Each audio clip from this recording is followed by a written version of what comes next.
Saudaraku yang dikasihi Tuhan, salah satu fenomena yang pada akhir zaman ini sedemikian menjadi nyata adalah ketika kesalahan dan pengakuan atas kesalahan dikonversi menjadi denda terhadap sejumlah uang ataupun ganjaran. Sebut saja umpamanya seseorang yang menabrak seorang anak sehingga meninggal, maka orang tua daripada si anak menunjukkan ketidakterimaannya dengan meminta bayaran denda yang cukup tinggi dari yang menabraknya. Bahkan di beberapa tempat nilai dendanya itu sering sekali tidak masuk akal. Seolah-olah anak itu tadi dibayar dengan sejumlah uang sebagai wujud bahwa dia bersalah dan kita benar, dia pihak yang lemah dan kita di pihak yang kuat. Apakah juga Yesus Kristus memandang hal yang sama ketika kita bersalah kepadanya? Sering pula orang mengadopsi cara seperti itu ketika dia berhadapan dengan Tuhan. Karena memang pada perjanjian lama, saudaraku, salah satu korban untuk menghapus dosa dan pelanggaran adalah dengan membawa korban bakaran. Dan sering pula itu diasumsikan saat ini, kalau saya bersalah, saya akan tebus kesalahan saya akan lunakkan hati Tuhan dengan persembahan. Tapi apakah itu yang Tuhan mau? Apakah dengan kesalahan pelanggaran kita itu nanti lalu Tuhan akan lupakan, Tuhan akan ampuni kalau kita membawa persembahan, apalagi semakin besar persembahannya, semakin besarlah pengampunan Tuhan atas kita. Apakah demikian konsep yang ada pada Tuhan?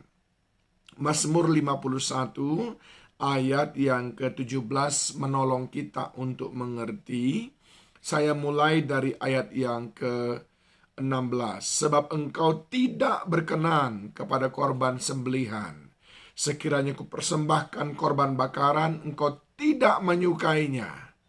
Tetapi ayat 17 berkata, korban sembelihan kepada Allah itu ialah jiwa yang hancur, hati yang patah dan remuk.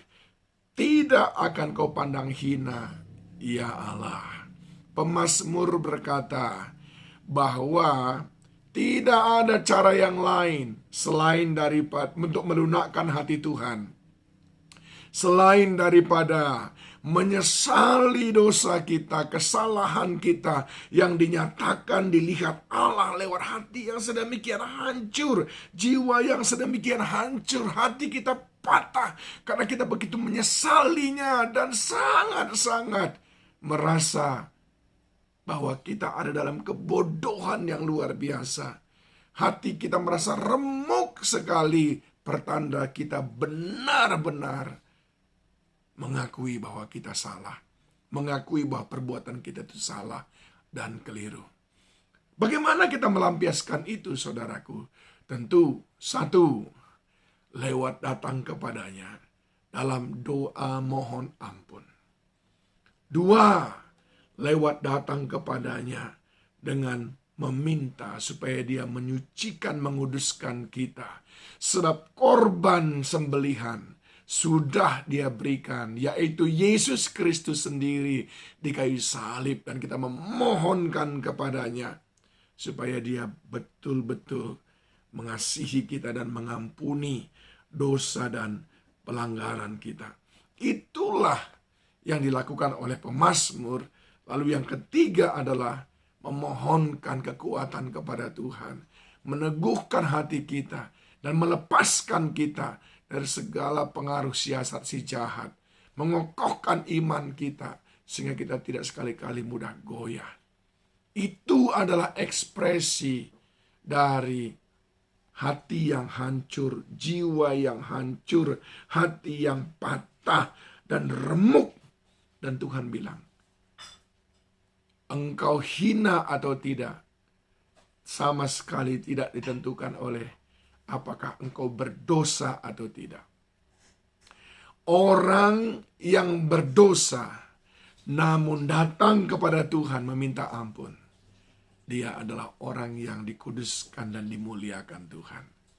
Tetapi yang hina itu adalah orang yang berdosa dan tidak minta ampun kepada Tuhan. Atau orang yang berdosa lalu meminta ampun kepada Tuhan dengan cara yang salah, yaitu dengan membawa persembahan seolah-olah sesuatu alat untuk menyogok Tuhan.